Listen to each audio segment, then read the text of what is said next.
co-host, jadi nanti ketika saya menjelaskan ada teman-temannya yang baru masuk, silakan di add meeting ya, dibantu add meeting.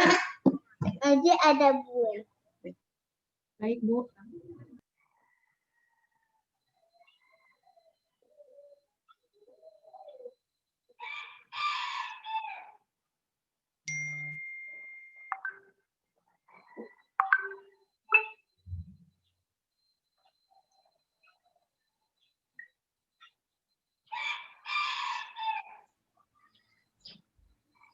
Oke, baik.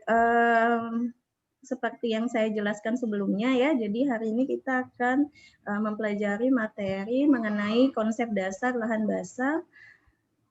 Ini juga nanti saya record, jadi kalau ada teman-teman yang tertinggal, nanti link rekamannya akan saya sampaikan di e-learning ya. Oke.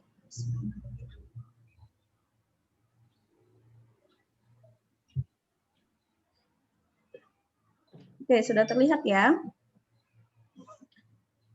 Ya, Sudah, baik. Bu. Baik, hari ini kita akan belajar tentang konsep lahan basah. Sebetulnya mungkin sedikit pengenalan mengenai lahan basah sudah kalian terima di mata kuliah, mata kuliah dasar kesehatan lingkungan. Jadi dia menjadi salah satu materi di mata kuliah tersebut gitu ya. Jadi mungkin sudah sedikit banyak sudah ada pengetahuan kalian tentang lahan basah. Untuk di mata kuliah kesehatan lingkungan pemukiman lahan basah, sebelum kita akan berbicara jauh tentang pemukiman gitu ya yang ada di wilayah lahan basah, kembali saya akan mengenalkan tentang konsep dasar lahan basah itu sendiri. Ya, outline kita pada hari ini yaitu mengenai pengertian lahan basah, kemudian faktor-faktor yang berpengaruh dalam ekosistem lahan basah, kemudian bidang kajian dan juga pengelolaan lahan basah di Indonesia, serta peluang, kendala, dan juga tantangan dalam kajian lahan basah tersebut. Untuk yang pertama, definisi lahan basah ini saya ambil dari Konvensi Ramsar. Jadi kesepakatan mengenai definisi lahan basah di Konvensi Ramsar.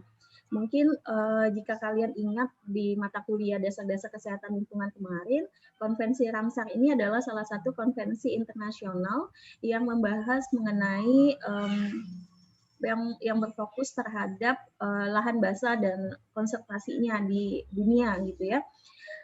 Masih ingat ini dilakukan kapan Konvensi Ramsar pertama kali? Yang juga kita kenal sebagai Hari Lahan Basah Internasional atau Wetland Day. Masih ingat? Yaitu tanggal 2 Februari. Jadi sebetulnya bentar lagi gitu ya, tanggal 2 Februari itu adalah tanggal Konvensi Ramsar pertama kali dilakukan gitu ya. Dan ini menjadi diperingati menjadi Hari Lahan Basah Sedunia atau International Wetland Day.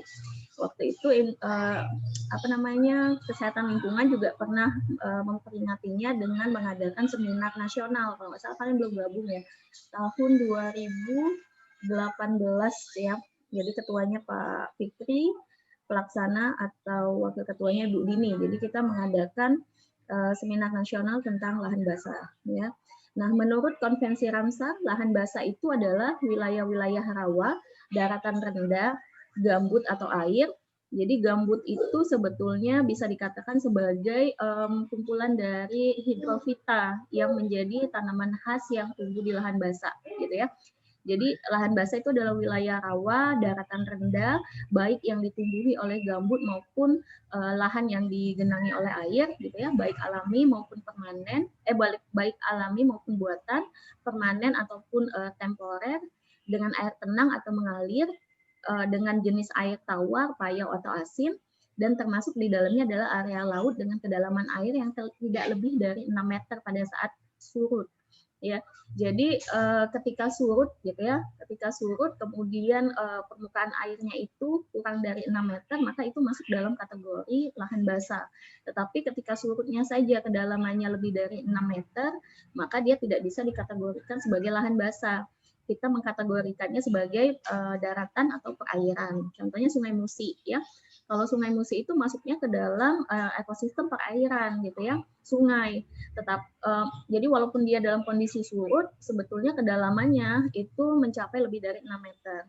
Nah, untuk yang di pinggiran Sungai Musi itu mungkin bisa masuk di kategori sebagai lahan basah. Jadi pinggiran Sungai Musi gitu ya, itu bisa masuk kategori lahan basah karena tadi kedalaman airnya ketika surut itu kurang dari 6 meter ya. Jadi biasanya itu anak Sungai Musi yang kayak ada alirannya yang mengalir di bagian ulu laut gitu ya. Jadi kan Palembang itu terbagi menjadi ulu dan ilir. Ada beberapa daerah ulu dan ilir, mereka membaginya lagi menjadi bagian ulu darat, ulu laut gitu. Ulu laut itu biasanya pemukiman yang dekat dengan Sungai Musi, dan di sekitar mereka juga biasanya ada anak sungai gitu ya, dan jenis rumahnya di bagian ulu laut juga berbeda dengan yang di ulu darat gitu ya. Kalau di ulu laut dia banyak rumahnya jenisnya rumah panggung. Kenapa? Karena memang wilayahnya termasuk wilayah lahan basah, dipengaruhi oleh pasang surut dari Sungai Musi. Jadi ketika lagi pasang biasanya mereka akan airnya akan naik gitu ya, akan naik. Jadi kalau rumahnya tidak panggung biasanya juga akan mengalami banjir musiman gitu ya. Nah, itu tadi definisi menurut konvensi Ramsar. Kalau misalnya kita lihat secara teknis, maka yang lahan basah itu bisa digolongkan ke dalam bioma maupun ekosistem. Kalau kalian ingat lagi mata kuliah ekologi, maka ekosistem itu adalah kumpulan dari berbagai komunitas, gitu ya. Misalnya dalam suatu lahan basah, maka dia biasanya tidak terdiri dari satu spesies atau satu komunitas saja, misalnya hidrofita, enggak, tetapi di lahan basah biasanya akan ada kumpulan komunitas dari fauna maupun komunitas dari flora yang memang biasa hidup di wilayah lahan basah gitu ya. Nah, bisa juga digolongkan sebagai bioma. Jadi bioma ini tingkatan yang lebih tinggi dari ekosistem. Jadi dia merupakan kumpulan dari berbagai ekosistem. Bioma ini merupakan wilayah geografis yang cukup luas. Jadi saking luasnya gitu ya, saking luasnya di dalam lahan basah ini ada juga sebagian kecil masuk istilahnya ekosistem daratan, ekosistem perairan gitu ya. Contohnya lagi misalnya kayak biasanya rawa-rawa pasang surut gitu ya. Ketika misalnya lagi musim kemarau, maka yang akan tumbuh atau yang akan hidup di lahan tersebut adalah tanaman maupun hewan-hewan yang memang biasanya hidup di daratan gitu ya.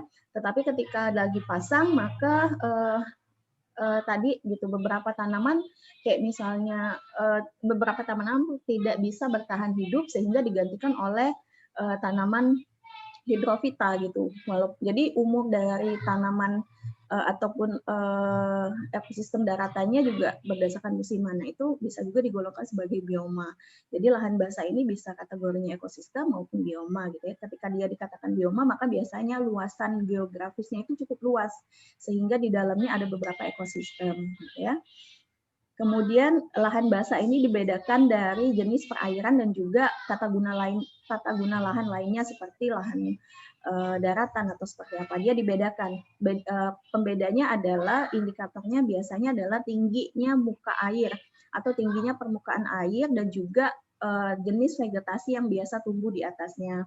Kalau yang biasa tumbuh di lahan basah itu adalah hidrofita, tanaman yang khas di lahan basah gitu ya. Jadi biasanya akarnya itu tidak akan menancap seluruhnya ke dalam tanah, tetapi ada beberapa akar yang juga muncul di atas permukaan tanah. Biasanya tanahnya itu kan juga jenuh akan air. Beberapa lahan basah malah airnya itu berada di permukaan tanah gitu. Nah, untuk tanaman hidrofita yang khusus di lahan basah, tidak semua akarnya itu menancap secara penuh ke dalam tanah. Biasanya juga muncul kayak misalnya hutan bakau gitu ya. Kalau kalian lihat hutan bakau kan akar-akarnya itu malah kita bisa jadikan tempat duduk gitu ya. Saking memang hutan bakau itu kan pohon yang cukup besar. Nah, enggak semua akar si bakau itu tertancap di dalam tanah, tetapi ada juga yang di luar. Kemudian biasanya juga berdaun yang cukup lebar, berfungsi untuk menyimpan air gitu ya. Itu ciri dari lahan basah. Jadi ini cirinya gitu ya, air muka tanahnya biasanya dangkal. kalau kita mau pakai perhitungan, biasanya kita dasarkan tadi bahwa permukaan airnya itu ketika surut itu kurang dari 6 meter. Ya, surut ya. Jadi patokannya adalah ketika surut. Jadi kalau dia pasang, dia bisa saja lebih dari 6 meter. Tetapi yang dijadikan tolak ukur adalah ketika surut, apakah permukaan air di atas permukaan tanahnya itu kurang dari 6 meter. Kalau iya, dia masuk kategori lahan basah. Contohnya pesisir pantai gitu ya, itu juga masuk lahan basah. Kemudian biasanya dekat dengan permukaan tanah tadi ya. Dan menumbuhkan tadi tanaman hidrofita dalam waktu yang cukup lama ya, atau musiman juga bisa. Nah, selain itu lahan basah juga kerap dideskripsikan sebagai ekoton. Apa itu ekoton? Ekoton itu adalah wilayah peralihan antara daratan dengan perairan gitu ya. Peralihan ya, tadi saya bilang dia kalau dia kategorinya adalah masuk dalam bioma, maka biasanya dia terdiri dari ekosistem perairan dan juga ekosistem daratan. Kalian akan menemukan beberapa ekosistem marin di wilayah lahan basah tersebut, tapi juga kalian bisa menemukan ekosistem daratan yang juga berinteraksi di dalamnya gitu ya. Deskripsi ini berdasarkan dari teori yang dikeluarkan oleh Mitch dan Gosselin yang menyatakan tadi lah intinya bahwa lahan basah itu dia gabungan gitu ya, gabungan antara si wilayah perairan dan juga wilayah daratan. Nah, dari definisi teknis tadi gitu ya, dan juga definisi berdasarkan konvensi Ramsar, sebetulnya kalian bisa menarik suatu kesimpulan definisi yang singkat aja sih kalau misalnya ditanya apa itu wilayah lahan basah. Kalian bisa menyebutkan beberapa keyword-keyword yang tadi sebetulnya saya ulang-ulang gitu ya. Secara sederhana, definisi lahan basah bisa kalian katakan sebagai wilayah yang tanahnya jenuh akan air. Ya, jenuh akan air itu artinya kandungan air di dalam tanahnya itu jenuh. Jenuh itu tuh kayak banyak gitu ya, melebihi dari yang biasanya. Biasanya kalau kalian campur, maka akan ketemu air. Campur ketemu air, itu jenuh artinya. Jadi komposisi antara air dengan tanahnya itu hampir sama atau bahkan lebih banyak airnya. Nah, itu dikatakan jenuh. Nah, kemudian jenuh akan airnya itu bisa bersifat permanen atau musiman. Ya, jadi itu keywordnya. Ya, jadi kalau lahan daratan ya dia juga mengandung air gitu kan, ada yang namanya kategorinya air tanah kan, dia juga mengandung air, tetapi kandungan airnya jika dibandingkan dengan komposisi tanahnya ya lebih sedikit gitu ya, jadi tidak jenuh. Sedangkan kalau lahan basah tanahnya jenuh akan air gitu ya. Oke. Nah, berdasarkan dari panduan inventarisasi lahan basah Asia versi 1.0 ya, versi Indonesianya, lingkup dari lahan basah baik yang alami maupun buatan. Lingkup ini maksudnya bisa kita sebut juga yang termasuk gitu ya ke dalam lahan basah tuh ada beberapa lahan gitu ya, ada beberapa wilayah yang kategori yang ciri khasnya sesuai dengan definisi yang tadi saya jelaskan. Yang pertama yaitu daerah intertidal dan muara. Intertidal itu adalah wilayah pasang surut. Ya, intertidal itu nama lain dari pasang surut. Jadi daerah pasang surut dan juga muara. Muara itu ujung dari daerah perairan gitu ya. Seperti misalnya ada danau, kemudian pesisir, batu karang yang berada di daerah terbuka, ini biasanya nanti disebut dengan koral, rawa koral, atau misalnya juga wilayah koral gitu ya, atau batu karang yang berada di daerah terbuka, endapan lumpur dan pasir gitu ya. Danau air asin yang biasanya ada di daerah dingin gitu kan, kemudian ada hutan bakau yang biasanya ada di daerah tropis dan subtropis. Yang perlu kalian pahami juga bahwa nanti kita akan belajar nih di next materi gitu ya, ketemu dengan pengelolaan air dan tanah di wilayah lahan basah. Nanti di situ kalian tahu bahwa sebetulnya tanah di lahan basah tuh nggak selalu yang bentuknya aluvial atau tanah tanah lempung, tanah lumpur, tapi juga tanah-tanah yang sifatnya tinggi akan pasir. Nah, jadi makanya nanti di sana kita belajar juga bagaimana mengelola jenis-jenis tanah yang ada di wilayah lahan basah. Makanya kenapa di sini nanti ada endapan lumpur dan pasir. Kayak pinggir pantai pinggir pantai itu kan dia jenis tanahnya banyak tanah berpasir ya, gitu. Dia punya permasalahan sendiri ketika orang buat rumah di pinggir pantai atau sekarang kan banyak tuh kayak di Bali-Bali banyak villa atau cottage atau misalnya malah gedung-gedung yang dibuat di pinggir pantai, jadi view-nya itu langsung ke pantai misalnya kan. Nah, ketika dibangun tentu tanah pesisir yang ada di pesisir pantai itu berbeda dengan daratan. Kalau di daratan mungkin kita bisa pakai istilahnya pasak buminya tuh cukup dengan ketinggian atau kedalaman berapa ketika ditanam. Berbeda ketika kita melakukan pembangunan pemukiman atau gedung di lahan basah. Nanti kita belajar di next selanjutnya ya.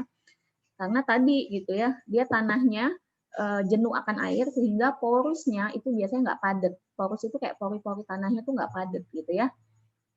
Sehingga butuh teknik gitu untuk membangun pemukiman di lahan basah. Kemudian yang termasuk lingkup lahan basah lagi itu ada sungai dan rawa yang terbentuk dari genangan banjir, anak sungai maupun danau. Jadi sungai di sini adalah ingat sungai yang ketika dia surut kedalamannya itu kurang dari 6 meter. Kalau ketika surut dia lebih dari 6 meter dia masuk wilayah perairan. Dia namanya ekosistem perairan, bukan masuk ke dalam kategori ekosistem lahan basah ya. Jadi ini sungai yang kedalaman airnya ketika surut kurang dari 6 meter. Patokannya itu aja. Kemudian kayak Danau Toba ya nggak masuk lahan basah karena Danau Toba itu kedalamannya lebih dari 6 meter gitu ya. Dia masuknya segala ekosistem yang ada di Danau Toba kita sebut sebagai ekosistem perairan. Jadi ikan, hidrofita yang ada di situ, plankton yang ada di situ gitu ya, itu masuk ke dalam ekosistem perairan. Tapi untuk danau-danau yang cukup kecil, dangkal itu bisa masuk ke lahan basah. Kemudian lingkup lahan basah selanjutnya ada hutan rawa gambut ya, hutan rawa gambut, hutan rawa air tawar serta gambut dan lumpur. Nanti apa beda gambut, rawa? Nah itu nanti kita lihat di next slide ya. Nah yang cukup banyak dibahas atau dikaji untuk wilayah lahan basah khususnya di Indonesia sebetulnya adalah wilayah rawa dan juga gambut ya. Jadi tipe lahan basah yang banyak di Indonesia itu adalah gambut dan juga rawa gitu ya. Lahan rawa itu adalah lahan yang sepanjang tahun atau selama waktu yang panjang dalam setahun itu selalu jenuh akan air ya. Baik itu airnya yang sifatnya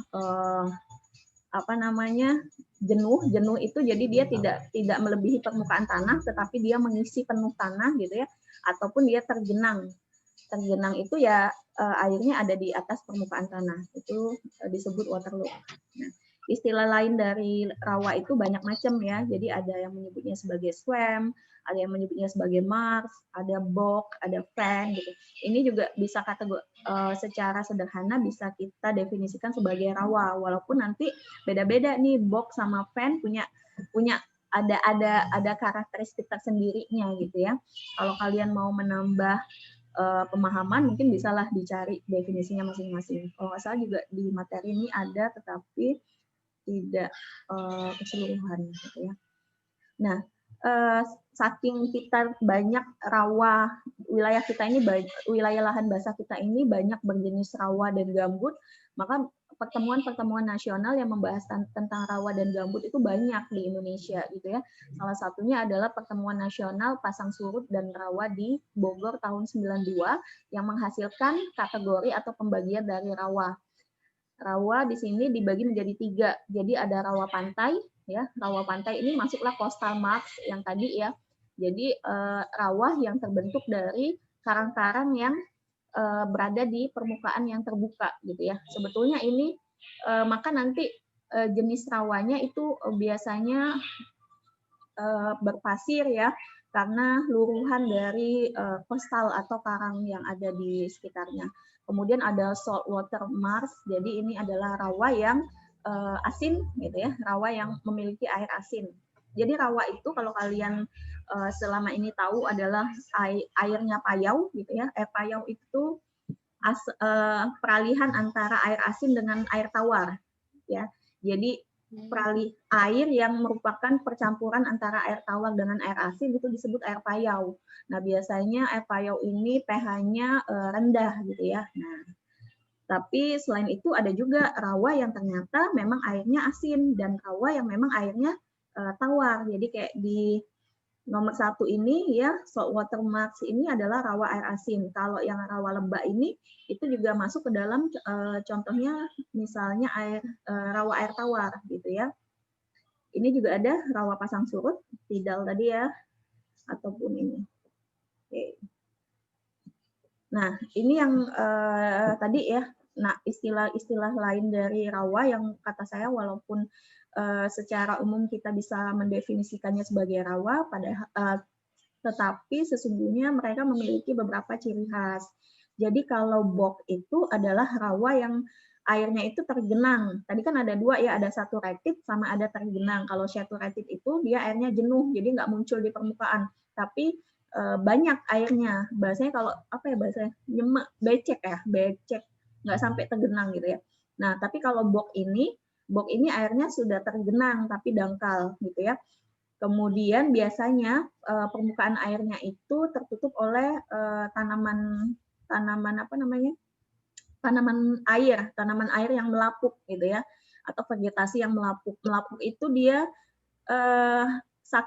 jadi si tanaman itu mengandung cukup banyak air ya. Jadi khususnya biasanya lumut jenis sphagnum ya sebagai vegetasi yang dominan ditemukan di bog. Nah, dan juga si bog ini tanahnya itu bersifat asam, gitu ya, bersifat asam. Ada lagi namanya gambut, ya. Gambut ini adalah lahan rawa yang memiliki ketebalan hidrofita. Jadi sebetulnya gambut itu tuh hidrofita, ya. Cuman hidrofita yang khas di lahan basah. Kita menyebutnya sebagai lahan gambut, ya. Jadi ini sebetulnya juga termasuk kategori rawa gitu. Tapi ketebalan dari gambutnya, gambut itu kalau kalian lihat lapisannya dia itu bentuknya seperti karpet. Jadi akar-akar dari tanaman gambut itu dia bisa semacam rumput atau ilalang yang tidak terlalu tinggi, tetapi rumputnya itu akarnya itu saling menjalin satu sama lainnya, membuat penutup untuk lapisan tanahnya. Jadi kalau kita angkat sebetulnya tuh kayak karpet gitu. Ketika misalnya kita cabut gambutnya itu dia kayak karpet gitu. Makanya kenapa ketika musim kemarau lahan gambut itu mudah terbakar karena ketika satu titik api ada di gambut yang satu sebetulnya gini. Kan saya bilang tadi ciri khas dari hidrofita itu nggak semua akarnya tertanam di dalam tanah gitu ya. Beberapa itu dia muncul di permukaan tanah.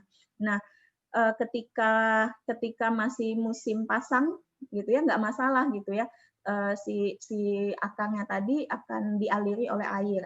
Ketika dia musimnya kemarau, ini kita akan belajar nanti banyak ketika tentang bencana sebetulnya. Nah, ketika dia musim kemarau gitu ya, si lahan gambut tadi itu masih bisa bertahan dalam beberapa waktu ketika kemaraunya nggak panjang. Kenapa? Karena dia ketika musim hujan atau musim pasang, dia menyimpan air di tubuhnya gitu ya. Nah, ketika misalnya musim kemaraunya itu cukup panjang, gitu ya, si tanaman gambut ini kan masih ada akar-akarnya tadi, tapi biasanya permukaan air tuh nggak nyampe di atas tanah gitu ya, sangat-sangat rendah gitu. Sehingga antara tanah dengan gambut, dengan atas gambut itu ada ada rongga yang terbentuk dari lapisan antara gambut dengan tanah. Nah, rongga ini diisi oleh jalinan-jalinan akar si gambut. Nah, yang membuat gambut mudah terbakar itu ketika misalnya hanya ada satu titik di ujung gitu ya, di ujung area gambut gitu. Ketika kita siram di bagian permukaan airnya, kita siram tidak mengarah ke akarnya, tapi mengarah ke apinya saja. Sebetulnya si apinya tadi sedang berjalan atau menjalar di dalam rongga-rongga tadi, sehingga di satu titik ini mungkin apinya mati, api yang lainnya, panas yang lainnya itu sedang menjalar ke rongga yang lainnya, sehingga di sini dimatiin, timbul titik api lainnya. Makanya itu salah satu kenapa kemudian lahan gambut itu sangat mudah terbakar gitu ya, karena dia punya rongga tadi. Dan kalau kalian ingat salah satu fungsi dari gambut itu adalah penyimpan karbon kan, pengikat karbon alami gitu ya, pengikat karbon alami. Bayangkan api ketemu karbon, udah besar banget gitu, bisa terjadi kebakaran. Nah, ada lagi fan, ya, ada lagi fan. Kalau fan, kalau tadi bog itu rawa yang airnya tergenang, kalau fan itu rawa yang airnya jenuh, jadi dia nggak sampai, airnya tuh nggak sampai di atas permukaan tanah. Bahasanya kalau kita tuh kayak becek gitu ya, kayak tanahnya tuh kayak tanah-tanah di sawah gitu ya, tapi yang nggak ada airnya kayak gitu, nggak ada air di atas permukaannya. Nah itu ya. Dan biasanya sama dia ditumbuhi rumput rawa sejenis reed, sedges, dan juga rasis. Tetapi untuk tanahnya biasanya sifatnya mengandung banyak tanah kapur gitu ya, atau CaCO3.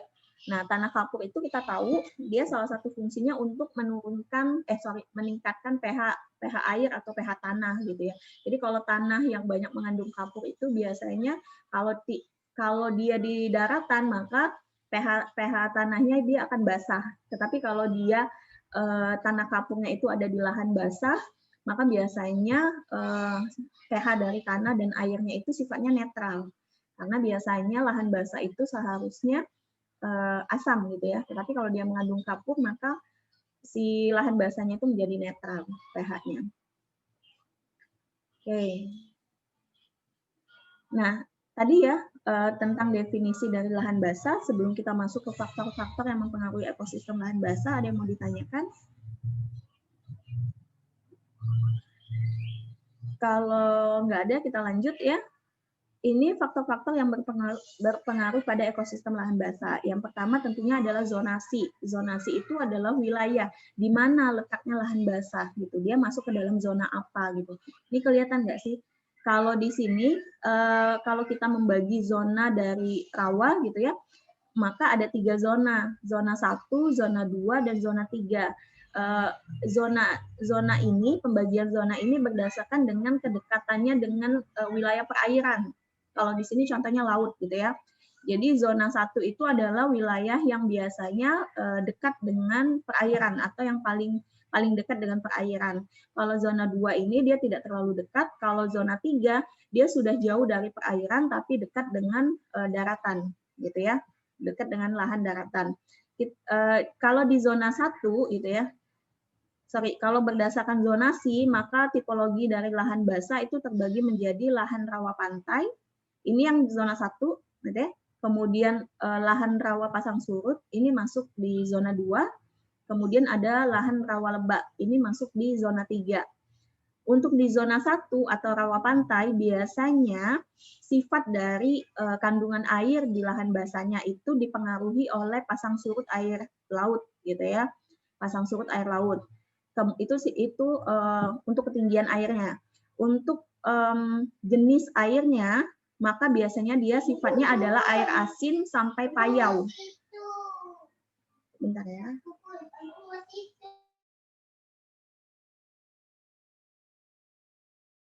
Ya, jadi yang pertama tadi adalah ketinggiannya dipengaruhi oleh pasang surut air laut. Yang kedua jenis airnya itu biasanya adalah rawa air asin ya atau sampai payau gitu ya. Yang payau itu biasanya sudah masuk ke rawa yang hampir masuk ke zona 2 gitu ya. Tapi kalau dia masih dekat dengan pantai biasanya dia masuk kategori rawa dengan air asin ya. Kemudian untuk fisiografi yang dominan itu biasanya dia gambut dan juga marin. Jadi ekosistemnya adalah ekosistem gambut dan juga ekosistem perairan yang mirip dengan perairan yang dekat dengan dia. Jadi kalau sungai ya fisiografinya adalah ekosistem sungai. Kalau dia laut biasanya ekosistemnya marin.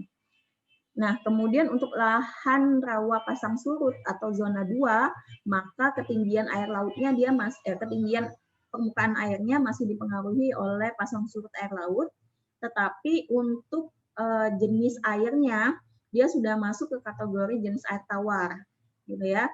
Nah, kalau di zona 2 ini kan udah jenis air tawar ya. Nah, berarti rawa yang berada di antara zona 1 dengan zona 2 itu yang tadi airnya jenisnya payau. Yang saya bilang air payau itu adalah percampuran antara air asin dengan air tawar. Maka dia menghasilkan suatu air dengan karakteristik pH-nya agak sedikit asam. Jadi nggak netral, nggak juga tinggi NaCl. Jadi payau lah istilahnya kita sebut. Kemudian fisiografi utamanya itu biasanya masih ada ekosistem marinnya atau ekosistem lautnya, masih ada ekosistem gambutnya, dan juga ada sudah mulai ada tanah liat atau tanah lempung di sini, gitu ya. Nah, untuk zona 3 ini adalah wilayah lahan basah yang dekat dengan wilayah daratan, gitu ya.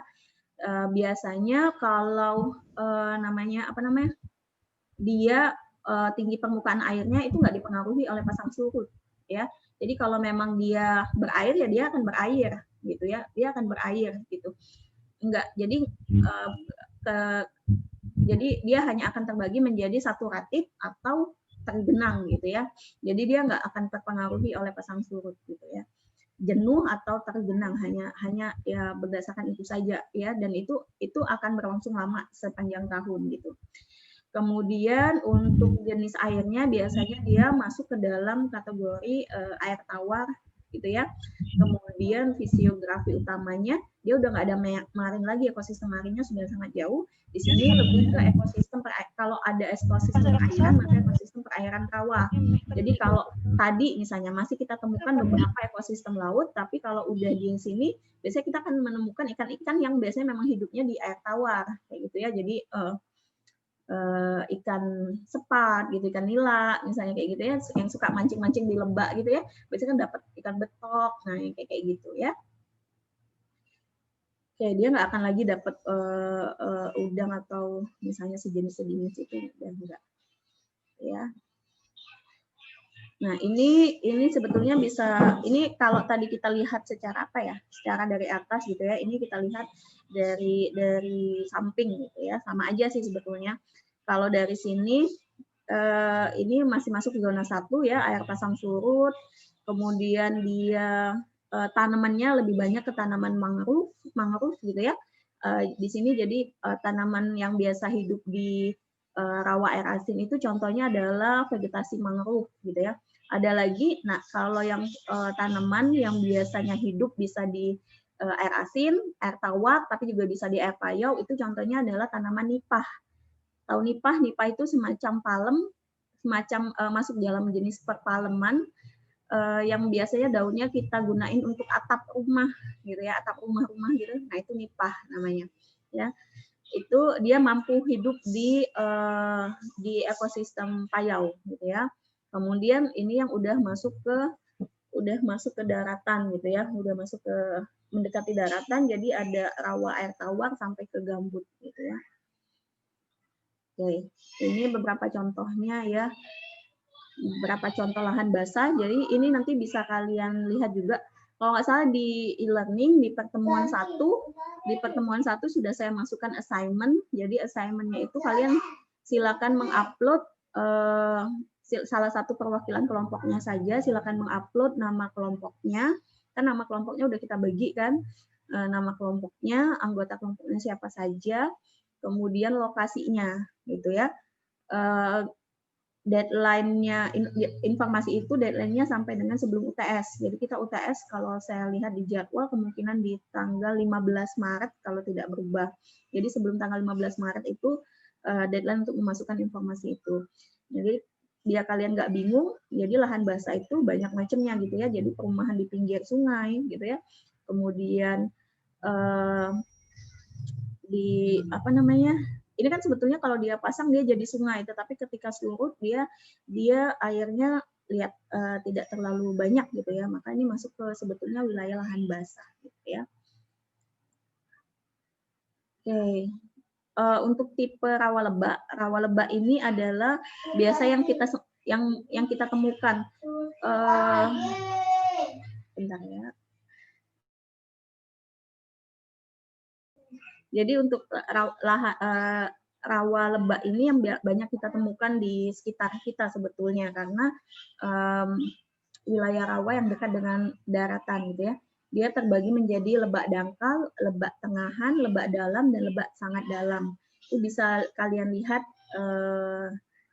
cirinya gitu ya, berdasarkan tinggi permukaan air dan juga lama dari keberadaan air di lebak tersebut gitu ya. Jadi kalau yang paling dangkal itu tinggi airnya kurang dari 50 cm, tapi kalau yang dalam itu lebih dari 200 cm gitu ya. Dan biasanya airnya itu lama, sangat lama gitu, bisa lebih dari 6 bulan gitu ya. Tapi kalau dia rata-rata misalnya kayak di pinggiran jalan Palembang Layo kan, di samping itu masuk perumahan lahan basah gitu ya. Jadi airnya itu ketika mereka banjir ya, banjir atau pasang itu kan nggak sampai setahunan gitu ya. Bisa kalian tanya di situ misalnya, biasanya kalau banjirnya itu banjir musimannya itu berapa lama gitu ya. Kalau misalnya katanya hampir setengah tahun ya berarti dia sebetulnya masuk wilayah lebak dalam, lebak sangat dalam. Tapi kalau hanya nggak nyampe dia paling sebulanan lah, tergantung musim hujannya gitu. Musim hujan paling lama biasanya 3 bulan. Berarti mereka masuk ke dalam lahan basah jenis lebak dangkal, bisa kayak gitu ya. Oke. Ya. Apa namanya? Sawah gitu. Wilayah persawahan itu juga masuk dalam kategori lahan basah ya. Nah, selanjutnya kita masuk ke outline pertemuan kita yang ketiga yang tentang bidang kajian di lahan basah. Biasanya apa sih yang menjadi kajian di lahan basah kayak gitu ya? Ketika kita berbicara tentang lahan basah, maka sebetulnya kita bisa mengkajinya dari berbagai dimensi atau sudut pandang. Bisa kita kaji berdasarkan sosialnya atau orang-orang atau masyarakat yang hidup di situ gitu ya.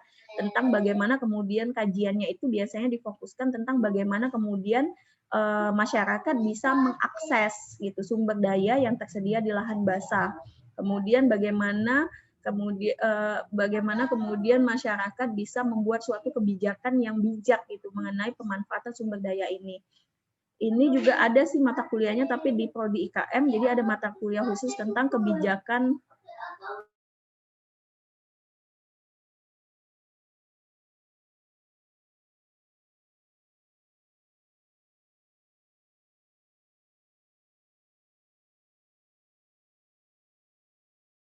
maaf ya.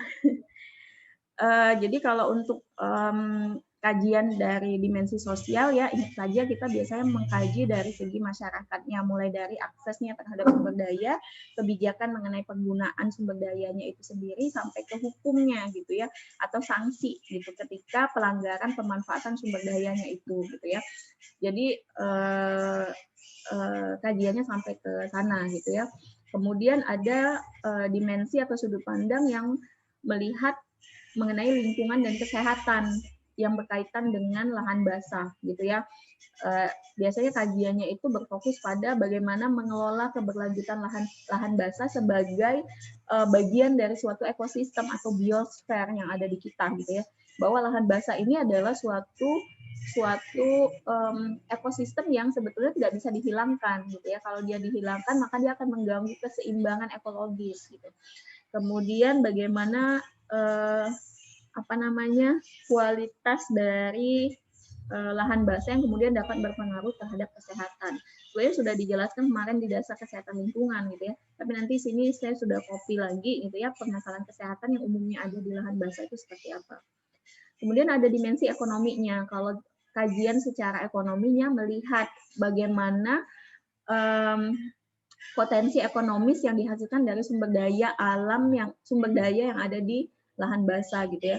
Jadi lebih ke tentang produktivitas lahan basah, konservasinya yang bisa kita manfaatkan, karena sebetulnya ini lahan basah itu problematik gitu ya. Di satu sisi ketika kita mau memanfaatkannya, dia memiliki sumber daya alam yang bisa langsung dimanfaatkan seperti beberapa jenis flora atau tumbuhan dan juga fauna yang ada di sana.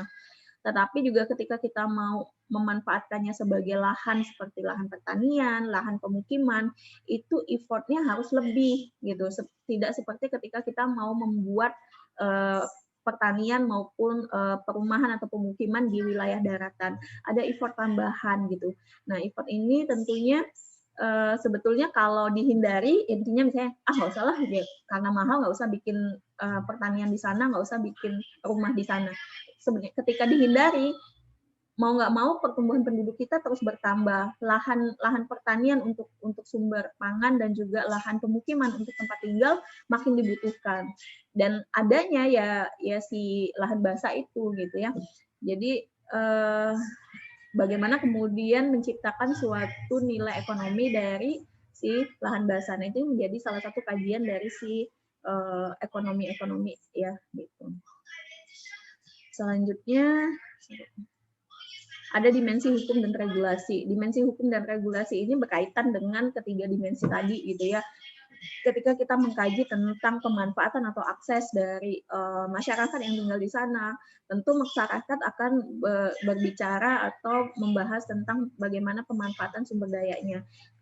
Nah, untuk mencegah adanya eksploitasi, gitu ya, bukan eksplorasi, tapi eksploitasi dari pemanfaatan sumber daya ini, maka ada regulasi dan hukum yang harus ditegakkan. Begitu juga dengan dimensi, ketika kita bicara dimensi lingkungan, tidak terlepas dengan hukum dan regulasi. Apalagi ketika kita bicara tentang profit atau ekonomi, juga berkaitan dengan kajian hukum dan regulasi. Sehingga harapannya pemanfaatan yang dilakukan di lahan basah itu tetap mampu menaati hukum. Ya, hukum ini dibuat untuk menjamin pemanfaatan dan pengelolaan serta kontinuitas dari kebermanfaatan si lahan basah, gitu ya.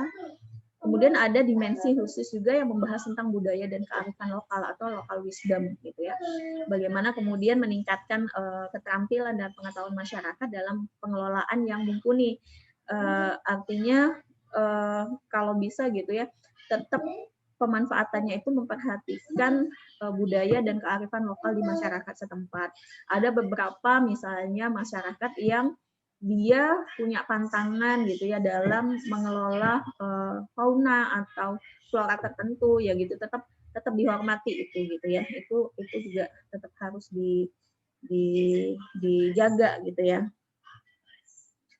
Nah, ini adalah prinsip dasar dalam pengelolaan gambut. Sebetulnya ketika kita mau mengelola gambut atau lahan basah secara umum, kita harus memperhatikan jenis tanaman yang akan kita usahakan. Ini khusus untuk pertanian sih, cuman maksud saya bisa kita adopt untuk pemanfaatan lain. Intinya adalah kalau untuk pertanian kita harus tahu jenis tanaman yang mau kita usahakan di situ gitu ya. Misalnya kayak gini, lahan basah gitu. Lahan basah ini banyak mengandung air. Sebetulnya sangat cocok untuk tanaman-tanaman yang memang membutuhkan air tinggi. Ya, contohnya kayak pertanian gitu ya. Kalau misalnya tanaman hortikultura, beberapa tanaman sebetulnya nggak cocok kalau dia tanahnya terlalu banyak air gitu ya, mudah mati atau mudah busuk tanamannya. Nah, itu harus diperhatikan. Atau misalnya kita mau, sekarang banyak nih kita lihat gitu ya di pinggiran wilayah kita atau di beberapa wilayah kita ada yang membuat tanaman kebun sawit gitu ya. Perlu diperhatikan nih gitu. Perlu diperhatikan kenapa? Sawit itu adalah tanaman yang sangat rakus dengan air, gitu ya. Kita harus melihat dulu apakah wilayah lahan basah ini menyatu dengan kehidupan masyarakat di sekitarnya. Jika iya, maka sebetulnya kebutuhan akan air masyarakat itu bergantung dari si lahan basah. Maka akan lebih baik ketika kita tidak membuka perkebunan sawit di situ. Kenapa? Karena saya bilang sawit itu adalah salah satu jenis tanaman yang sangat rakus air. Khawatirnya kita hanya akan mendapatkan manfaat sementara gitu ya. Oke, sawitnya subur nih, tanamannya berisi. Iya, karena dia ditanam di wilayah lahan basah yang tinggi air dan dia butuh akan itu. Tetapi kemudian setelahnya gitu ya, masyarakat yang biasanya cukup kuantitas air bersihnya bisa-bisa malah menjadi kurang gitu ya, karena berebutan dia airnya dengan si tanaman sawit. Nah, itu harus diperhatikan.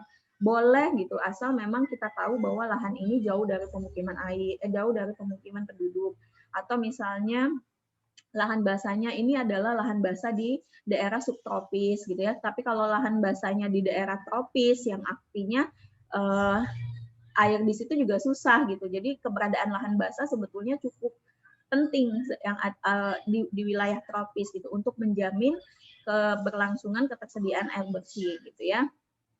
Kemudian persyaratan operasionalnya itu juga harus diperhatikan seperti manajemen terhadap akses air bersih tadi ya gitu ya. Itu harus dilihat persiapan lahannya, jangan sampai kita membuka lahan hanya untuk sekali pakai, kemudian fungsi dari lahan gambutnya hilang karena nutrisi dari gambutnya.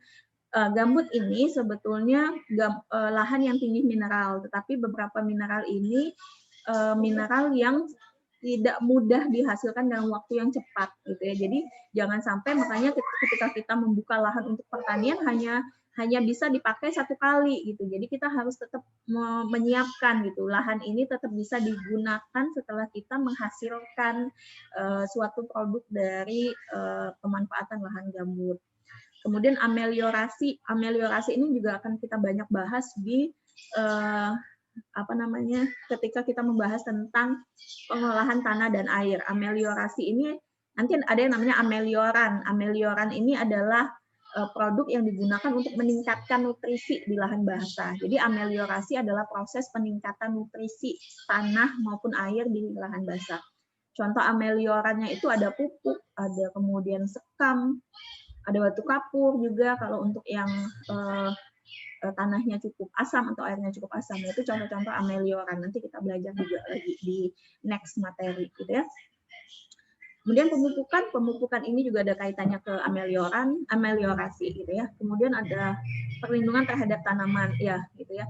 Saya bilang bahwa gambut gitu ya, salah satu bentuk dari lahan basah itu punya kebermanfaatan sebagai penangkap karbon alami gitu ya. Jadi dia itu sebetulnya solusi untuk polusi di lingkungan gitu ya. Jadi jangan sampai kemudian gambut kita habis gitu ya, sehingga ini bisa meningkatkan permasalahan rumah kaca gitu. Karena salah satu zat penyumbang rumah kaca kan karbon gitu ya. Indonesia sebetulnya harusnya bersyukur kita memiliki lahan gambut yang luas. Harapannya sebetulnya kita bisa mencegah terjadinya problema atau permasalahan rumah kaca untuk di lingkungan kita. Ya. Oke, itu tadi tentang kajian yang biasa dilakukan untuk wilayah lahan basah.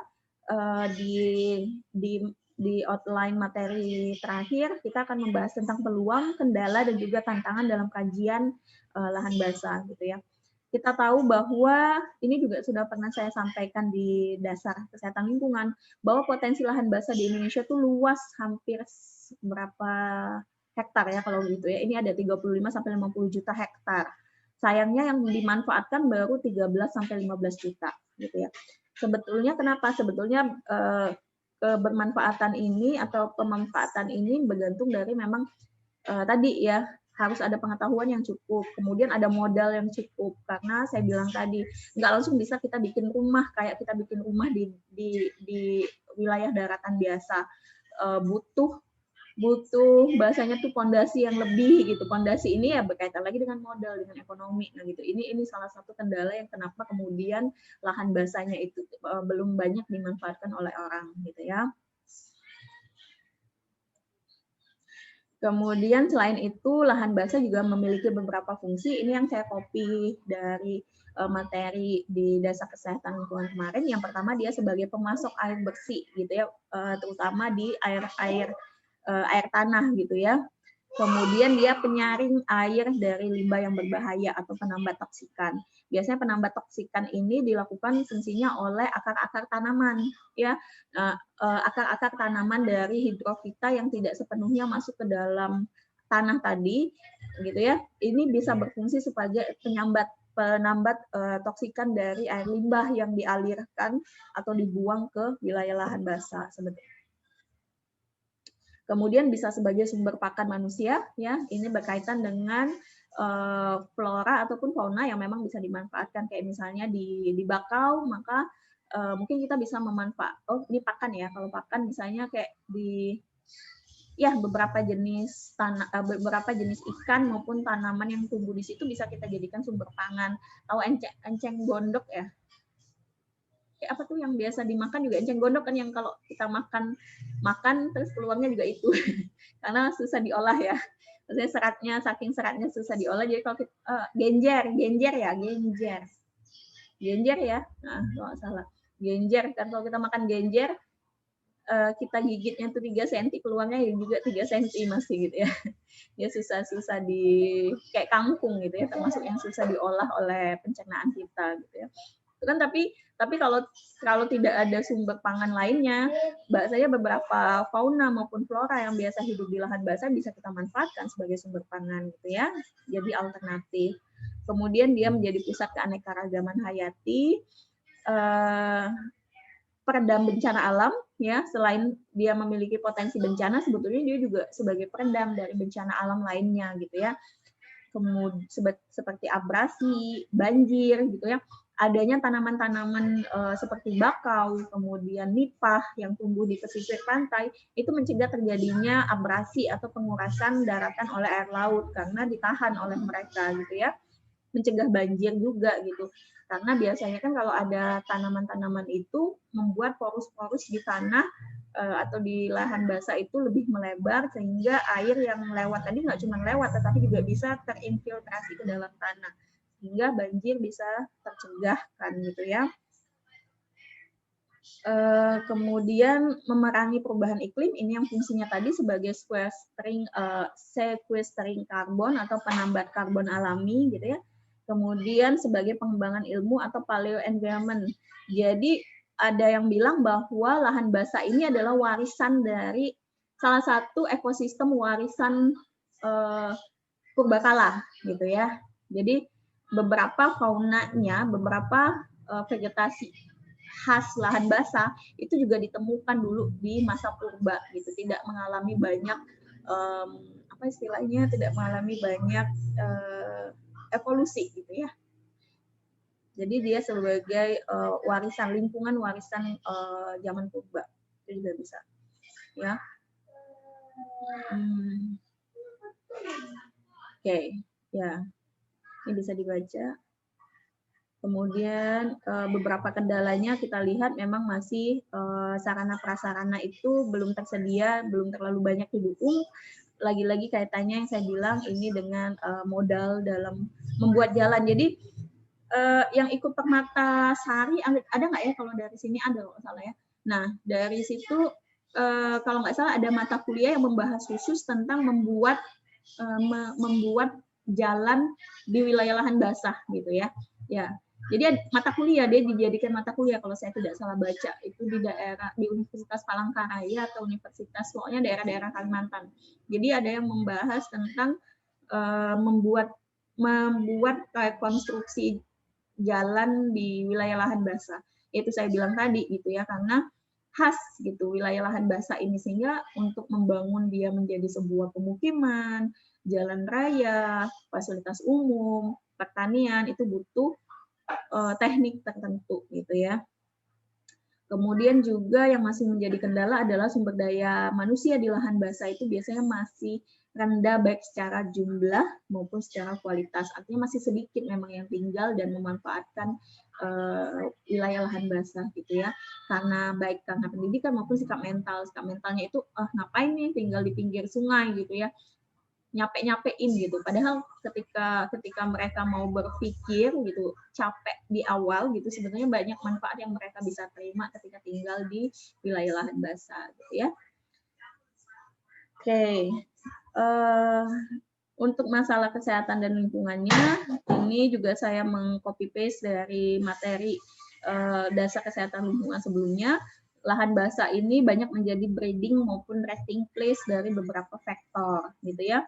Jadi tempat bertelur dan juga tempat istirahat karena biasanya tanaman-tanaman yang ada di lahan basah itu nggak terlalu tinggi gitu dan juga rimbun gitu ya. Jadi resting place yang baik gitu bagi beberapa faktor. Kemudian suhunya tadi juga suhu yang optimum gitu ya. Jadi biasanya dia nggak terlalu kering suhunya gitu. Suhunya tuh nggak terlalu tinggi gitu, kelembapannya tinggi gitu ya. Suhu rendah, kelembapan tinggi. Nah itu tuh adalah lingkungan yang optimum untuk pertumbuhan beberapa faktor gitu ya. Kemudian permasalahan tentang waterborne disease ini juga menjadi isu lingkungan di wilayah lahan basah.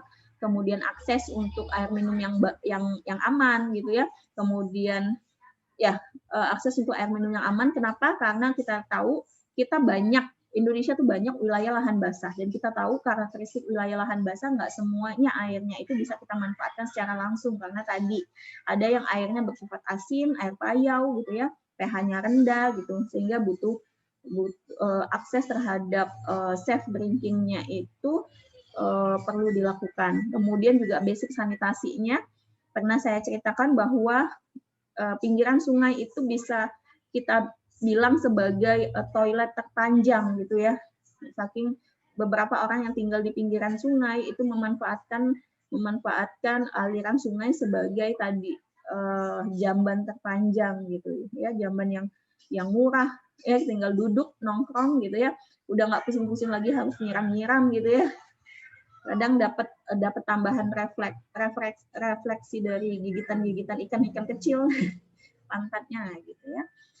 Nah, kemudian ada permasalahan lingkungannya seperti bencana kebakaran, banjir, itu juga menjadi salah satu isu lingkungan yang diangkat di lahan basah. Oke, mungkin itu dari saya sejauh ini. Ada yang mau ditanyakan? Saya Bu, bertanya Bu. Ya, silakan Muti. Kalau saya dapat dari apa yang kita pelajari hari ini Bu, saya tuh teringat dengan pernyataan dari Walhi Bu. Jadi Walhi itu pernah mengatakan bahwa banjir di Jakarta itu, sebelumnya apakah suara saya terdengar dengan jelas? Kedengaran. Oke, kata Walhi itu banjir di Jakarta itu sendiri diakibatkan oleh pemanfaatan lahan basah secara berlebihan, lalu yang ada itu namanya tuh kepadatan penduduk, yang dimana tuh mereka itu berbondong-bondong datang ke Jawa untuk mencari mata pencaharian ataupun untuk mendapatkan lingkungan yang lebih baik lagi pada kedepannya. Tapi kan kalau misalnya kita lihat Bu, bukan hanya perlahanan kebun sawit saja Bu yang sebenarnya menyebabkan itu sendiri menjadi bahaya, tapi juga kepadatan penduduk yang terjadi. Contohnya kan di Jakarta sana, apalagi kalau ada prediksi bahwa tahun 2030 nanti Jakarta itu akan semakin surut ataupun malah Jakarta itu akan tenggelam. Nah, kalau misalnya banjir-banjir di Jakarta itu sendiri bukan hanya gara-gara iklim cuaca mereka tuh yang tinggi, tapi tidak ada daerah resapan karena tingginya pembangunan ataupun kepadatan penduduk itu sendiri. Lalu Bu, kalau misalnya kita mau memanfaatkan biopori ataupun daerah resapan untuk membantu mengatasi itu bagaimana dengan dataran rendah? Karena setahu saya biopori itu sedikit susah untuk diaplikasikan ke dataran rendah. Jadi untuk pengamalan bencana itu kayak gimana Bu ya? Oke. Mungkin lalu ini Bu, kalau misalnya itu berarti pasak bumi, kata Ibu tadi kan pas di awal tadi pasak bumi itu sedikit susah. Mungkin Ibu bisa berikan sedikit gambaran nggak Bu? Bagaimana sih cara untuk membangun di lahan basah tuh, tapi pasak buminya tuh bukan pasak buminya seperti apa Bu? Terima kasih ya Bu sebelumnya. Assalamualaikum. Waalaikumsalam warahmatullahi wabarakatuh. Saya coba jawab satu-satu, nanti kalau saya lupa atau terlewat diingatkan lagi ya Muti ya. Yang pertama, sebetulnya inti dari yang disampaikan Muti adalah penyebab dari banjir Jakarta. Kalau kita lihat sekarang gitu ya, fenomena saat ini sebetulnya banjir Jakarta itu multifaktorial. Banyak banget ya. Banyak banget faktor yang bisa kemudian kita angkat atau kita kaji dan kita kaitkan dengan kejadian ini. Mungkin berawal mau dari mana saja sudut pandangnya yang mau kita lihat. Mau dari mana? Dari kepadatan penduduk misalnya. Kita tidak memandang berarti dari lingkungannya ya, kita dari aspek sosialnya. Berangkat dari jumlah penduduk yang banyak. Jumlah penduduk yang banyak ini itu yang kemudian kalau kita tarik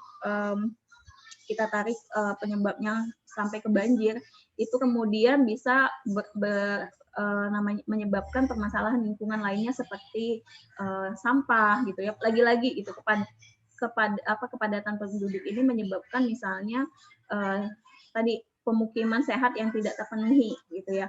Kan seharusnya setiap rumah, kalau kalian lihat deh, kalau saya ingat pernyataan dari Bu Nofrika, dia menyatakan bahwa sebenarnya banjir itu salah satu permasalahannya adalah kita nggak punya got yang memadai.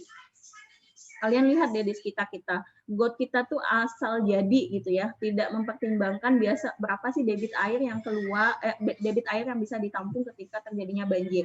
tidak dalam, tidak lebar gitu kan.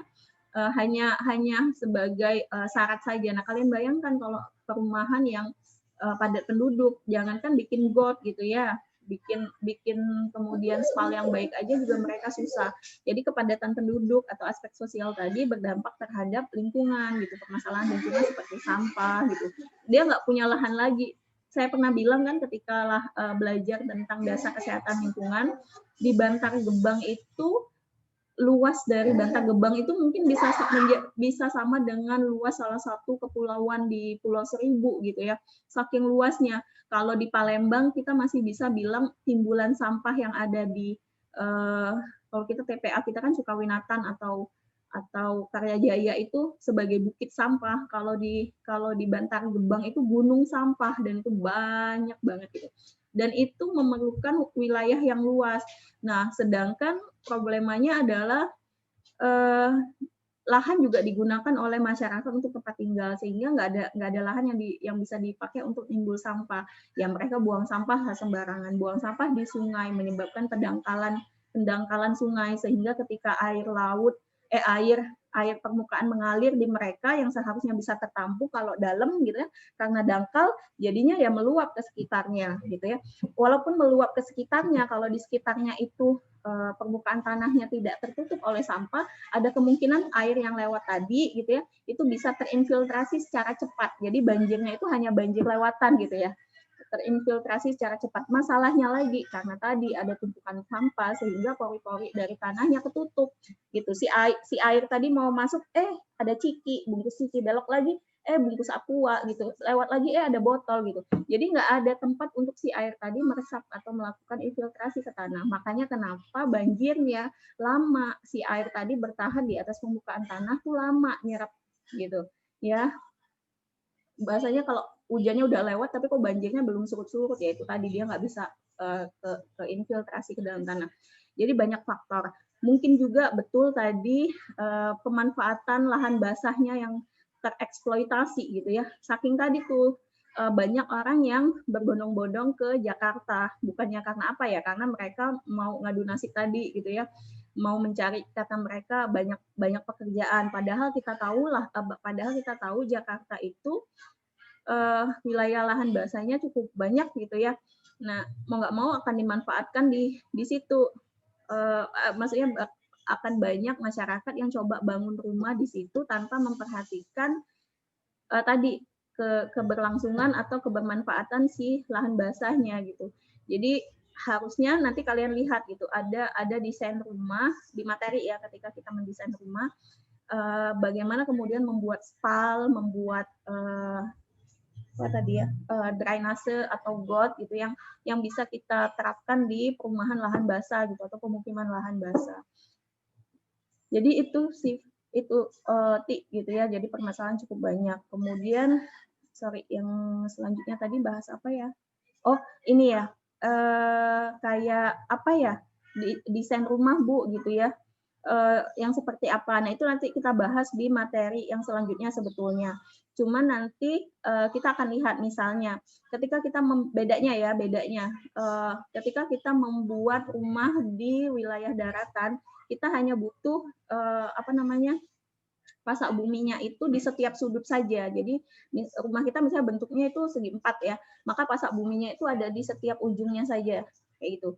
Kemudian kedalamannya tidak panjang, tidak dalam gitu ya. Sampai mana? Biasanya sampai ke ketika kita menemukan si tanah yang cukup keras. Jadi pasak buminya itu udah masuk ke dalam tanahnya tuh nggak terlalu dalam lagi. Jadi kalau dipukul pakai alat misalnya, kalau udah dimasukkan itu dia udah masuknya udah mulai sedikit. Nah, itu sebetulnya udah mencapai kestabilan si pasak bumi untuk dimasukkan ke dalam tanah, sehingga tanahnya tuh rumahnya nanti kalau dibangun itu nggak mudah bergeser atau goyah. Nah, kalau di lahan basah itu beda, si pasak bumi tadi ya itu akan kita tanam di banyak sisi. Jadi misalnya rumah kita bentuknya segi 4, maka dia akan kita bentuk lagi segi 4 kecil di dalam segi 4 besar itu. Di setiap sudut segi 4 kecil itu kita buat pasak bumi, kita pasang pasak buminya ya. Itu kalau yang rumahnya yang tertanam ya, bukan rumah panggung. Kalau rumah panggung nanti ada lagi. Kemudian di setiap pasak buminya itu nanti perlu ada yang namanya pengikat ya. Kenapa? Karena tadi porus dari tanah itu kan besar, porus tanah dari si lahan basah itu besar. Khawatirnya pasak buminya itu mudah bergeser gitu, sehingga di setiap pasak buminya biasanya akan diberikan ikatan kayak gitu. Dan kedalamannya akan lebih dalam pasti gitu. Yang saya bilang ketika kita mencampur mencampur tanah ketemu air itu biasanya tuh masuknya si pasak bumi akan lebih dalam karena komposisi tanah padatannya itu akan lama ditemukan biasanya kayak gitu sih ya. Nanti kita bahas contoh-contoh konstruksi bangunannya di materi tentang membangun pemukiman lahan basah sama saya juga nanti ketemu lagi Siti ya. Nah, mungkin itu ya, ada lagi yang mungkin belum kejawab sih atau masih didiskusiin? Ada Bu, tapi mungkin di pertemuan selanjutnya Bu akan saya tanyakan karena mungkin lebih cocok di pertemuan selanjutnya untuk ditanyakan pertanyaan yang saya pikirkan. Terima kasih Bu. Ya, silakan. Ada lagi yang lain? Gaby, ya silakan Gaby. Jadi kalau saya Bu kecil kayaknya Gaby. Suaranya kecil ya Bu. Coba tapi nggak apa-apa ngomong, saya coba dengar. Udah jelas belum? Ya, boleh coba lanjut aja. Ya, jadi yang Gaby pertanyakan itu kondisi yang pemukiman di lahan basah kan, Bu? Nah, saya bingung, Bu. Kondisi kesehatannya itu bagaimana? Kan mereka makan dari air bersihnya di sana, terus aksesnya itu jauh kan dari masyarakat yang lainnya. Seperti yang di jalan tol kita mau ke Palembang kan, Bu? Nah, saya bingung mereka itu gimana aksesnya kayak gitu. Oke. Iya, bagaimana kemudian menjamin kesehatan ya. Jadi bagaimana menjamin kesehatan masyarakat yang tinggal di wilayah sekitar lahan basah. Bahasanya mereka tuh udah tinggal di tempat yang bermasalah, Bu. Gimana sih, Bu, kita supaya menjauhkan mereka dari masalah itu. Sedangkan ya pilihan mereka ya di situ aja gitu ya. Kurang lebih kayak gitulah ya mungkin pertanyaan Gaby ya. Nah, sebetulnya gini, pertama kita harus membuka pemahaman masyarakat dulu. Masyarakat harus tahu bahwa mereka tinggal di wilayah yang seperti apa. Enggak juga di masyarakat lahan basah. Kita juga sih misalnya kita harus mengenali potensi permasalahan yang akan kita temui di sekitar pemukiman kita. Itu penting. Namanya mengetahui medan lah jatuhnya kayak gitu. Apakah misalnya kayak saya ya, oke, saya ini melihat ketika saya tinggal di Palembang, beda ketika saya udah nikah, saya tinggal di rumah suami saya lihat, oh rumah suami saya ini kelembapannya tinggi gitu ya, kelembapannya tinggi. Saya tahu nih kalau kelembapannya tinggi biasanya akan banyak nyamuk gitu ya, akan banyak nyamuk suka nih masuk ke dalam rumah gitu ya. Oke, saya tahu. Oke, berarti yang harus saya lakukan apa gitu. Saya nggak boleh tanam tanaman yang cukup rimbun misalnya kayak gitu. Kemudian saya harus misalnya sering-sering ngebersihin tempat-tempat yang suka dihinggapi nyamuk, nggak boleh sering gantung baju misalnya kayak gitu ya. Saya nggak suka pakai ini sih, obat nyamuk asap atau itu saya nggak ada obat nyamuk di rumah saya gitu. Cuma maksud saya mengakalinya dengan saya tahu wilayah saya gitu ya, beda dengan di tempat papa saya gitu ya. Di tempat papa saya kelembapannya nggak terlalu tinggi, tapi masalah lainnya tuh di situ adalah berdebu dan segala macam. Nah, kita harus tahu dulu pertama. Jadi kita meningkatkan pengetahuan masyarakat, intinya adalah seperti apa tempat tinggal mereka, gitu ya. Misalnya kayak wilayah lahan basah, oke, oh ya mereka rumah mereka itu adalah rumah yang misalnya wilayah lahan basah mereka adalah wilayah lahan basah yang tergenang ya, bukan yang saturated, bukan yang musiman atau seperti apa, tapi dia selalu tergenang. Rumahnya rumah panggung nih, di bawahnya tuh ada airnya, maupun dia surut tuh tetap ada airnya tapi sedikit. Maka alangkah lebih baiknya ketika mereka memiliki tambak ikan misalnya, intervensinya seperti itu, memiliki tambak ikan di bawah rumahnya. Kemudian kalau bisa membangun rumahnya itu dengan rapat gitu, sehingga mencegah kemungkinan masuknya faktor dalam rumah. Kan biasanya kan rumah panggung itu kayu ya, tapi gimana caranya mendesain kayunya itu tidak dibuat renggang-renggang gitu, tapi dibuat dengan rapat gitu ya.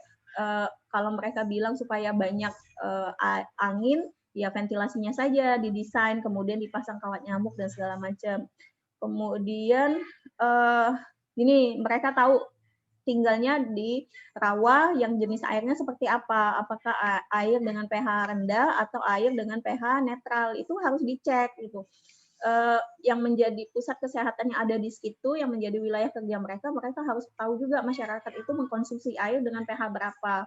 Kalau dia mengkonsumsi air dengan pH yang rendah, maka harus ada treatmentnya dulu, minimal dimasukkanlah misalnya yang paling mudah ditemukan masyarakat lah batu kapur atau misalnya arang kayu gitu ya, itu dimasukkan ke dalam sumur mereka atau ke dalam, nah misalnya papa saya gitu, rumahnya papa saya di Indralaya itu kan kami pakai air pump tapi juga ada air sumur gitu ya. Nah air sumurnya itu termasuk wilayah air sumur yang dipengaruhi dengan musim gitu ya. Jadi ya terkadang airnya itu berbau dan juga kayaknya pH-nya juga rendah gitu. Jadi di dalam sumurnya biasanya kami secara regularly memasukkan kayak arang kayu juga sama kapur dicemplungin, jadi diikat masukin dalam semacam kayak bukan keranjang, kayak kalau orang naruh bawang atau telur gitu ya, jalinan nilon gitu ya. Nah, masukin dalam situ, dicemplungin di dalam sumur gitu ya. Tunggu berapa hari baru bisa airnya kita pakai. Itu untuk menetralkan si bau maupun pH dari si sumurnya. Misalnya kayak gitu sih. Jadi intinya masyarakat, kesehatan masyarakatnya bisa kita jamin dengan meningkatkan pengetahuan masyarakat mengenai wilayah mereka. Menyadari apa yang kemudian biasa terjadi di mereka sehingga kita bisa bisa melakukan intervensi. Jadi misalnya bagaimana membuat jamban yang baik gitu. Jangan sampai wilayah lahan basahnya digunakan untuk jamban, digunakan juga untuk air bersih. Harusnya jadi seperti apa gitu. Ya itu juga bisa dilakukan. Intinya gitu sih, Gap. Jadi meningkatkan kesadaran masyarakat terhadap karakteristik dari tempat tinggalnya gitu ya.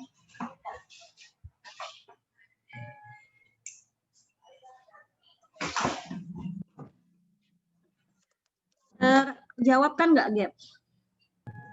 Soalnya kalau saya kasih jawaban spesifik harus ngapain, setiap pemukiman atau setiap tempat tinggal di wilayah lahan basah punya beda-beda permasalahan. Nanti kalian lihat deh di tugas kelompok kalian gitu ya, yang makanya kalian dibagi menjadi setiap komponen sanitasi gitu ya. Jadi ada yang berbicara tentang spalnya, ada yang berbicara tentang udaranya, ada yang berbicara tentang apanya kemarin gitu ya. Nah, supaya bisa kalian terlihat ada permasalahan spesifik yang berbeda di setiap lahan basah gitu ya. Oke. Itu ya, Gap ya. Yang lain? Ya, Bu. Terima kasih, Bu. Yang lain? Ada pertanyaan?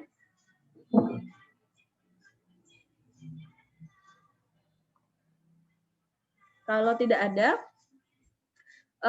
sebetulnya ini saya bilang kan saya biasanya jarang mengakhiri slide saya dengan ucapan terima kasih. Biasanya saya mengakhirinya dengan beberapa kata atau kalimat yang berhubungan dengan topik yang kita bahas kali ini.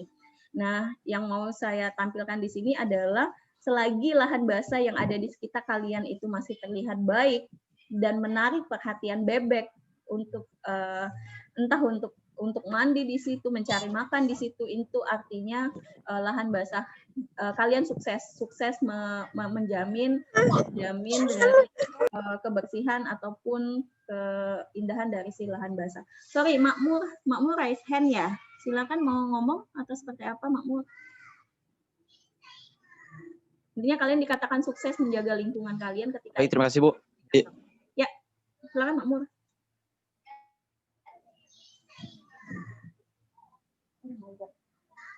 Oke, Bu, baik, terima kasih. Ya, izin bertanya.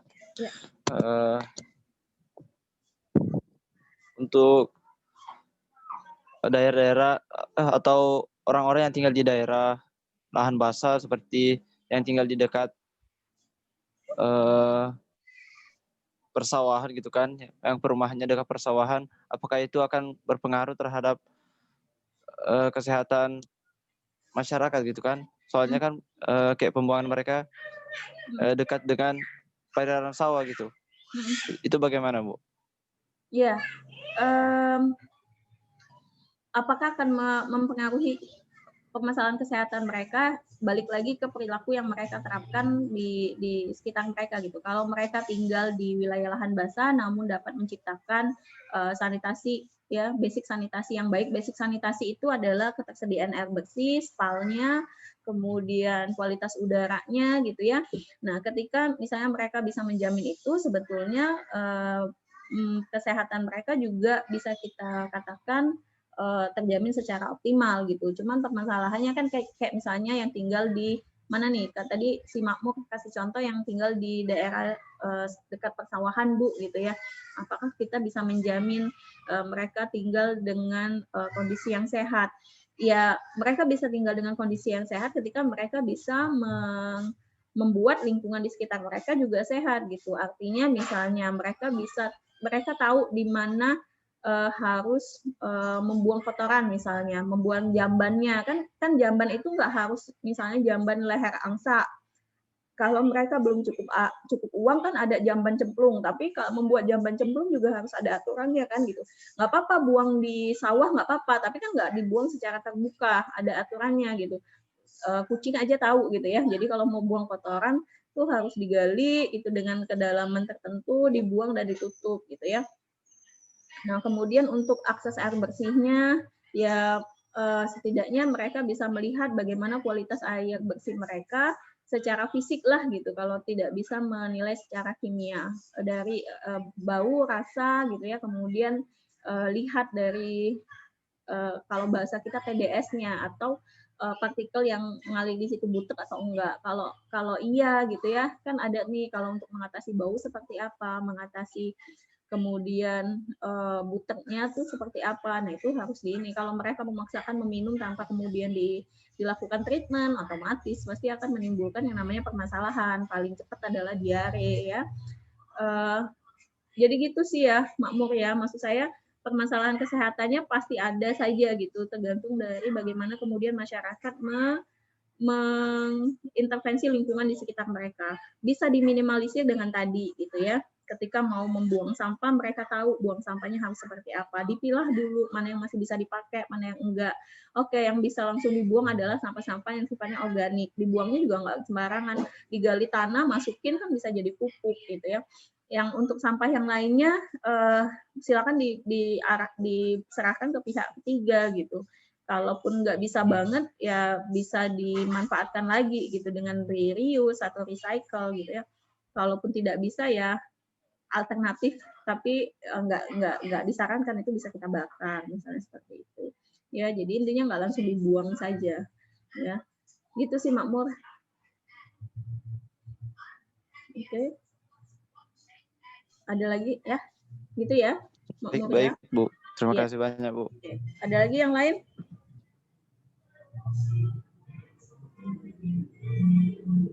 Tidak ada. Ini di belakang saya sudah mencium bau kecap gitu ya. Saya pikir di mana, ternyata di belakang anak saya sedang main kecap, dia sedang bahagia gitu ya. Ibunya ngajak, dia udah sambil sama mainannya udah painting, dia ngecat kecap. Udahlah ya, nggak masalah. Oke, ada pertanyaan lagi? Kalau tidak ada, saya akhiri kuliah hari ini, gitu ya. Silakan dipahami materinya, bisa kalian dapatkan setelah kalian mengklik Zoom hari ini, gitu. Sebenarnya bisa langsung di-download. Ya, saya akhiri kuliah hari ini. Terima kasih. Wassalamualaikum warahmatullahi wabarakatuh. Waalaikumsalam Minggu depan dengan Bu email ya tentang konsep dasar rumah sehat. Oke, terima kasih. Saya tutup ya.